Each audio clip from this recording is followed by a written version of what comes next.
Kamu tentara Ukraina yang bersantai di sofa, mungkin sambil minum soda atau makan keripik. Saat santai ini menyenangkan, tapi kamu teringat ada tugas yang harus dikerjakan. Jadi kamu mengambil alat kendali dan menerbangkan drone pencegat. Drone Shahid milik Rusia kembali berhasil dijatuhkan. Dari sofa rumah, kamu baru saja menembak jatuh drone Rusia yang terbang ratusan kilometer jauhnya. Kamu tak perlu berada di Ukraina untuk melakukannya. Insinyur Ukraina menemukan cara cerdas menyerang Rusia dari hampir semua tempat, sementara Putin hanya bisa menyaksikan kawanan drone-nya kena getahnya. Menurut Menteri Pertahanan Ukraina Mikhailo Fedorov, Ukraina telah mengembangkan dan menerapkan kemampuan baru yang membuat drone interceptornya lebih mumpuni daripada sebelumnya. Sekarang, operator drone bahkan tidak perlu berada di garis depan untuk menerbangkan drone interceptor mereka. Mereka bisa berada di mana saja, ratusan bahkan ribuan kilometer jauhnya. Operator interceptor di Kiev dapat menerbangkan drone untuk menembak jatuh Shahid Rusia di Donetsk. Di Lviv, yang merupakan kota besar paling barat di Ukraina, operator itu bisa bersantai di sofa sambil menggunakan interceptor mereka untuk menghancurkan Shahid di Sumy, Zaporizhia, atau hampir di mana saja di Ukraina. Fedorov menyebut drone interceptor Ukraina bisa dioperasikan dari luar negeri, membuka peluang bagi orang di luar Ukraina untuk ikut melawan Rusia. Rusia mengira bahwa mereka sudah memahami para operator drone Ukraina, namun kemudian sesuatu berubah. Hal ini terungkap dalam uji coba luar biasa yang menunjukkan kehebatan drone interceptor Ukraina meski dikendalikan dari ratusan kilometer jauhnya. Uji coba menunjukkan operator memakai sistem Hornet Vision Control buatan Wild Hornets yang diperkirakan akan merevolusi medan perang. Operator drone asal Ukraina Utara mengendalikan drone interceptor untuk menjatuhkan drone Shahid sejauh 500 km. Ada rekaman yang membuktikan kemampuan baru Ukraina. Dalam pengaturan yang tampak tidak berbeda dengan yang digunakan seorang gamer untuk bermain Call of Duty atau PUBG, seorang operator drone duduk di depan komputer. Di layar, tampak siaran langsung jernih dari drone pencegat Sting yang terbang 2000 km jauhnya.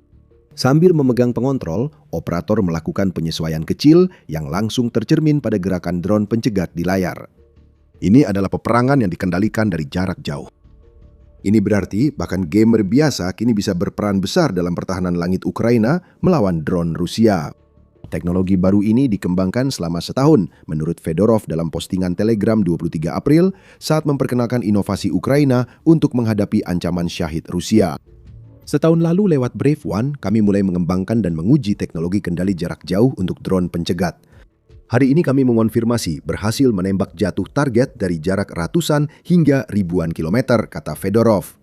Brave One benar-benar menjalankan fungsinya.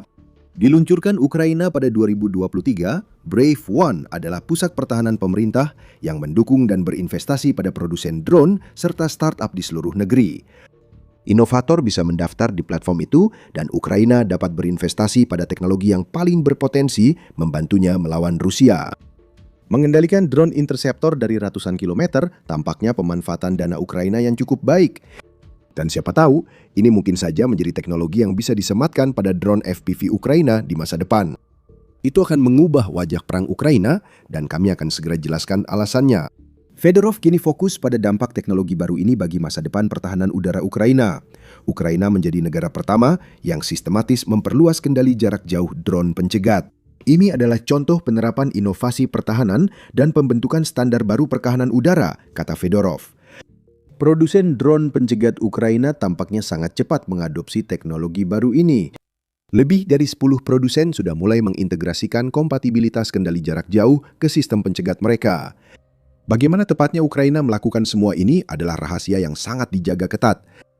Memang seharusnya begitu. Ukraina tak ingin memberi petunjuk ke Rusia yang bisa membuat kaki tangan Putin mengembangkan sistem serupa untuk menggagalkan serangan jarak jauh Ukraina. Namun, Ukraina mulai unggul dari Rusia dalam hal ini. Bulan Maret menandai bulan pertama sejak invasi Putin dimulai, di mana Ukraina menembakkan lebih banyak drone ke wilayah Rusia dibandingkan jumlah drone yang berhasil ditembakkan Rusia ke Ukraina. Mempertahankan keunggulan sangat penting bagi upaya perang Ukraina, terutama saat Ukraina berusaha membuat drone jarak jauhnya lebih mematikan dan akurat. Jadi Ukraina sekarang memiliki sejumlah teknologi baru yang cukup mengesankan. Inilah arti drone yang dapat dikendalikan dari ratusan hingga ribuan kilometer untuk masa depan perang ini.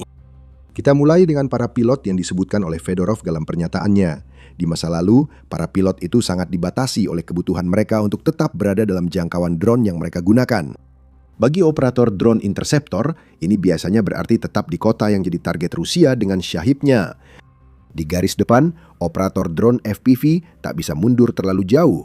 Jika tidak, drone akan jatuh dan tak bisa berpatroli di zona sergapan. Ukraina berhasil menyingkirkan rekor 35.351 tentara Rusia pada bulan Maret 2026 yang terjadi setelah 2 bulan sebelumnya. Hal ini membuat korban tentara Rusia untuk pertama kalinya melebihi 90.000 prajurit. Kebutuhan akan jarak dekat ini menjadi masalah, dan ini adalah sesuatu yang telah coba dimanfaatkan oleh Rusia.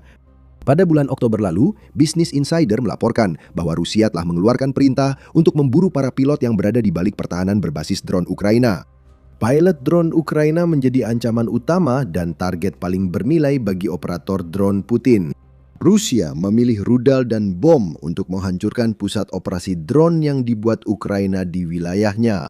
Ini masalah di garis depan. Rusia tahu operator drone FPV Ukraina tak bisa terlalu jauh dari garis karena Rusia juga punya operator drone. Namun bahkan di kota-kota Ukraina tempat pilot menerbangkan drone pencegat, Rusia tahu bahwa hanya dengan satu serangan rudal yang kebetulan berhasil bisa menghancurkan seluruh markas operator yang secara signifikan melemahkan pertahanan sebuah kota dalam prosesnya. Dulu, semuanya memang seperti itu. Kini, dengan teknologi kendali jarak jauh baru, operator Ukraina bisa menerbangkan drone dari jarak jauh, mengubah seluruh permainan. Para pilot tak lagi harus berkumpul di ruang operasi drone. Mereka bisa berpencar dan menempatkan diri di manapun mereka mau. Risiko bagi operator kini sudah diminimalkan. Kalaupun Rusia berhasil dengan drone atau rudal, hanya satu operator yang terdampak. Puluhan lagi akan hadir di lokasi yang tidak mencolok, berkontribusi pada pertahanan Ukraina hanya lewat laptop dan alat kendali. Jika perang soal sumber daya, Ukraina kini punya cara baru menekan biaya, baik manusia maupun lainnya, sambil tetap merugikan Rusia sebesar mungkin. Mari kita mundur sebentar. Kami sudah beberapa kali menyebut operator drone FPV. Teknologi kendali jarak jauh Ukraina kini dipakai pada drone pencegat. Namun, keadaan itu kemungkinan besar tidak akan berlangsung lama. Fedorov mencatat sistem baru Ukraina dapat diskalakan dan didistribusikan kemana saja. Sekitar 10 perusahaan yang sudah mengadopsinya, tampaknya semua produsen interceptor. Ini masuk akal karena menghadapi ancaman udara Rusia menjadi prioritas bagi Ukraina. Namun, kemungkinan besar tidak akan lama lagi sebelum para produsen drone FPV Ukraina mulai mengintegrasikan teknologi baru ini ke dalam drone yang digunakan Ukraina di zona tempur yang telah mereka kembangkan di garis depan. Inovasi seperti ini telah mendefinisikan pertahanan Ukraina terhadap agresi Rusia selama lebih dari 4 tahun, dan Ukraina baru memulai, masih banyak yang akan datang. Metode-metode baru sedang dikembangkan untuk memungkinkan Ukraina mengerahkan drone interceptornya. Jangan kemana-mana karena kami akan segera mengungkapkan apa saja metode tersebut. Sebelum itu, ini adalah pengingat singkat bahwa Anda sedang menonton The Military Show. Jika Anda ingin wawasan seperti ini, jangan lupa berlangganan saluran ini. Kami membahas ini setiap minggu. Mari fokus lagi pada drone interceptor Ukraina. Ukraina fokus mengembangkan bagian pasukan drone ini lebih dulu karena alasan tertentu. Drone interceptor terbukti sangat efektif dan data mendukung hal itu. Salah satu drone generasi baru pertama yang diperkenalkan Ukraina adalah P1 Sun. Dibuat oleh Skyfall, drone ini diperkenalkan di Dubai Air Show 2025 dan menunjukkan mengapa drone interceptor sangat berharga. Dibangun dengan rangka pesawat cetak 3D yang sangat menekan biaya hingga lebih murah dibuat daripada drone tipe Shahid berbiaya rendah yang diluncurkan Rusia ke Ukraina, P1 Sun sudah diproduksi ribuan unit per bulan saat diperkenalkan. Kini, drone interceptor membuktikan betapa berharganya bagi Ukraina. Dalam laporan tanggal 23 April, Pravda mengungkapkan bahwa P1 Sun saja telah bertanggung jawab mencegat lebih dari 3.000 drone tipe Shahid milik Rusia sejak awal tahun 2026. Seorang penasihat Menteri Pertahanan Ukraina, Hanna Vozdia, menyoroti keunggulan biaya dengan menyatakan, produsen Ukraina menciptakan drone interceptor dengan biaya rata-rata hingga $3.000, memungkinkan pasukan pertahanan mencegat hingga 90% drone tipe Shahid milik Rusia. Ingat persentasenya, nanti akan dibahas lagi. Vozdiar juga mengungkapkan bahwa 4 dari 5 drone interceptor paling efektif yang digunakan Ukraina, dan dia menyebutkan P1 Sun bersama dengan Sting yang sudah disebutkan sebelumnya, Merops dan Bliskavka dibuat oleh perusahaan swasta Ukraina. Hanya 1 dari 5 drone itu hasil kerjasama Ukraina-Inggris, dan kelima drone tersebut menggagalkan upaya Rusia memanfaatkan drone untuk unggul atas Ukraina. Dengan melihat secara lebih luas efektivitas drone interceptor Ukraina, Pravda juga melaporkan komentar yang dibuat oleh Fedorov tentang dampak yang telah mereka berikan terhadap perang. Fedorov mengklaim bahwa pada bulan Maret saja, drone interceptor Ukraina berhasil menghancurkan sebanyak 33.000 drone Rusia, sebuah rekor. Angka itu mungkin terdengar aneh bagi Anda. Kami sering membahas interceptor yang digunakan melawan drone Shahid Rusia, yaitu drone serangan jarak jauh yang diluncurkan Rusia ke Ukraina. Memang, ABC mencatat bahwa Angkatan Udara Ukraina mengatakan Rusia meluncurkan 6.462 drone jarak jauh ke Ukraina pada bulan Maret. 33.000 tidak cocok dengan 6.462. Jadi ada apa sebenarnya? Tidak hanya drone Shahid yang berhasil dijatuhkan interceptor Ukraina. Fedorov menyebutkan drone Zala, Gerbera, Molnaya, Orlan, dan beberapa lainnya menandakan interceptor Ukraina mampu menargetkan lebih dari sekedar drone Shahid Rusia. Drone loitering, drone pengintai, drone FPV, dan mungkin bahkan drone serat optik yang coba digunakan Rusia melawan Ukraina juga jadi target. Jika itu adalah drone yang memiliki hulu ledak sendiri, maka drone tersebut menjadi target bagi interceptor. Dengan operator Ukraina kini bisa mengendalikan interceptor dari ratusan kilometer, Rusia menghadapi masalah baru yang tak bisa mereka atasi. Drone-drone mereka hancur dan mereka tidak bisa melakukan apapun untuk menghentikannya. Kami sudah memberitahu bahwa lebih banyak inovasi interceptor sedang diproses. Ukraina punya pilot yang mampu menerbangkan interceptor dari jarak jauh. Mengembangkan teknologi agar drone interceptor bisa mendekati target sebelum diluncurkan. Pada 21 April, Breaking Defense melaporkan, Ukraina kembali mencatat terobosan yang pertama di dunia. Ukraina kali ini meluncurkan beberapa drone interceptor dari kendaraan permukaan tak berawak dan berhasil menghancurkan Shahid Rusia. Yang kita lihat di sini adalah integrasi udara dan laut yang mengejutkan Rusia. Kementerian Pertahanan Ukraina merilis rekaman insiden itu dan menyebut Brigade Nemesis ke-412 sebagai pelakunya. Pikirkan dampaknya bagi pertahanan udara Ukraina. Banyak drone jarak jauh Rusia tidak diluncurkan dari wilayah Rusia sendiri, tetapi dari wilayah yang diduduki secara ilegal oleh Rusia di Crimea dan Ukraina Timur. Inovasi ini memungkinkan Ukraina mengirim drone laut ke Laut Hitam yang dapat meluncurkan pencegat untuk menghancurkan drone Shahid Rusia yang ditembakkan dari wilayah pendudukan sebelum mendekati kota atau infrastruktur di daratan Ukraina. Jika Ukraina memperluas strategi ini, Crimea bisa jadi hampir tak berguna sebagai titik peluncuran drone. Setiap Shahid yang dikirim Rusia dari semenanjung dapat dihancurkan oleh pencegat yang ditembakkan dari platform laut tanpa awak dan dikendalikan operator jauh di wilayah Ukraina. Ini adalah pertahanan udara jarak jauh, dan ini adalah sesuatu yang seharusnya tidak bisa dilakukan oleh drone pencegat. Namun, banyak hal yang seharusnya tidak bisa dilakukan Ukraina, tapi tetap mereka lakukan. Melumpuhkan armada Laut Hitam, yang membuat penggunaan drone laut mereka dengan cara seperti ini menjadi mungkin adalah salah satunya. Rusia harus menarik armadanya dari Crimea setelah sepertiga dihancurkan oleh drone dan rudal Ukraina. Inovasi ini memungkinkan Ukraina memanfaatkan penarikan mundur, dan jika drone laut pembawa interceptor menemukan target, mereka bisa menghancurkannya karena harga drone interceptor yang hilang hanya beberapa ribu dolar. Ini langkah brilian dari Ukraina. Ini bukan satu-satunya cara baru Ukraina meluncurkan interceptor ke drone jarak jauh Rusia. Hanya sehari setelah berita tentang inovasi kapal laut itu muncul, Militani mengungkapkan bahwa Ukraina juga mulai meluncurkan drone interceptor yang dipasang pada drone induk di udara. Secara khusus, Ukraina telah menggunakan drone Thor-A mereka sebagai platform pembawa interceptor di udara. Dengan daya tahan terbang hingga 90 menit untuk versi listrik dan 240 menit untuk varian yang menggunakan mesin pembakaran dalam, Thor-A memiliki jangkauan hingga 400 km. Drone loitering ini sangat ideal dan telah digunakan Ukraina untuk pengintaian. Selain itu, drone ini punya dua hardpoint di bawah sayap, mirip jet tempur mini. Ukraina bisa memasang dua interceptor di hardpoint dan menembakkannya ke Shahid yang masuk untuk menghancurkannya. Ini sangat brilian, inovatif pun belum cukup menggambarkan perkembangannya. Apa yang dimiliki Ukraina di sini adalah satu drone yang dapat menghabiskan berjam-jam di udara untuk memburu Shahid yang masuk.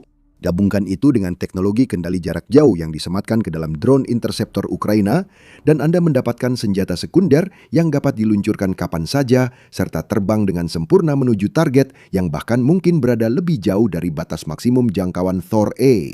Bayangkan, dua operator dengan laptop dan pengendali bekerja sama mengoperasikan drone-drone ini. Ini menunjukkan kecerdikan Ukraina yang luar biasa dan membuktikan Rusia tak bisa cukup cepat beradaptasi dengan inovasi Ukraina. Beberapa bulan lalu, itu drone interceptor. Kini, interceptor diluncurkan dari drone lain dan dikendalikan operator yang bagi Rusia bisa saja duduk di sofa di Kiev. Segala sesuatu dari Ukraina saat ini bertujuan memperkuat pertahanan udara. Meskipun Ukraina sekarang unggul dari Rusia dalam hal drone jarak jauh, Rusia masih mengirim ribuan Shahid dan drone lainnya ke Ukraina setiap bulannya. Ukraina menyadari itu masalah besar. Kawanan drone Shahid membingungkan pertahanan udara sehingga rudal balistik dan jelajah Rusia yang jauh lebih berbahaya bisa lolos. Fedorov menyatakan ingin Ukraina bisa mencegat minimal 95% proyektil Rusia untuk mengatasi ancaman ini. Itu memang target yang ambisius, tapi juga mulai terlihat sangat mungkin untuk dicapai. Ukraina akan terbantu jika terus mengembangkan fondasi sistem pencegat yang telah dibangunnya lewat semua inovasi yang sudah kita bahas di sini. Teknologi yang awalnya untuk jarak pendek kini punya jangkauan lebih jauh sehingga bisa menghadapi kawanan Shahid sebelum mencapai pertahanan udara yang jadi target mereka. Ukraina juga mulai mendekati target 95% mereka saat ini. Pada 3 April, Rusia melancarkan serangan yang mencakup 579 proyektil menurut laporan Center for European Policy Analysis. Ukraina berhasil menghancurkan 541 dari proyektil tersebut, memberikan tingkat intersepsi hampir 94%. Hanya 1% lagi target tercapai. Angka ini dicatat untuk satu serangan Rusia, namun pada Maret, Ukraina mendekati 95%. Juga pada tanggal 3 April, Kementerian Pertahanan Ukraina mengungkapkan bahwa pertahanan udara Ukraina berhasil menembak jatuh 90,25% drone Rusia dan 74% misilnya, dengan total 89,9%. Ukraina sudah berada di jalur yang benar. Operator dapat mengendalikan drone interceptor dari sofa, bahkan dari negara lain, sehingga bisa beroperasi dengan aman sambil tetap membantu target intersepsi Ukraina. Ini adalah awal dari sesuatu yang besar. Pertahanan udara baru berbasis drone memenuhi kebutuhan multilapis seperti dijelaskan Fedorov dengan teknologi lebih murah dan cerdas dibanding drone Shahid Rusia. Ukraina menginginkan teknologi ini sejak awal perang dan kini mereka sudah memilikinya. Serangkaian inovasi lain yang lahir dari kebutuhan untuk menghentikan Putin sedang terjadi dan ini menjadi ancaman besar bagi salah satu strategi paling efektif Rusia. Hari ini, drone pencegat dikendalikan dari sofa. Besok, drone FPV dan pengintai bisa diterbangkan di zona maut yang berjarak ratusan mil dan tetap efektif, sehingga Ukraina bisa lebih melindungi tentaranya. Jika Ukraina memprioritaskan keselamatan personel, mengembangkan pasukan drone udara adalah cara menjaga keselamatan rakyatnya. Bahkan kami pun tidak menyangka ini akan terjadi. Kami jadi bertanya-tanya, trik apa lagi yang sedang dipersiapkan oleh para ahli strategi Ukraina yang belum kami dengar? Pasukan robot Ukraina nyata dan bukan cuma aksi mereka di udara yang akan makin membuat Putin frustrasi. Robot Ukraina di darat kembali menorehkan lebih banyak pencapaian pertama di dunia. Mereka melibas musuh dan membebaskan wilayah. Cara melakukannya bisa Anda lihat di video kami. Jika Anda suka video ini, jangan lupa berlangganan The Military Show agar tidak ketinggalan penemuan luar biasa dari insinyur jenius Ukraina. Terima kasih telah menonton.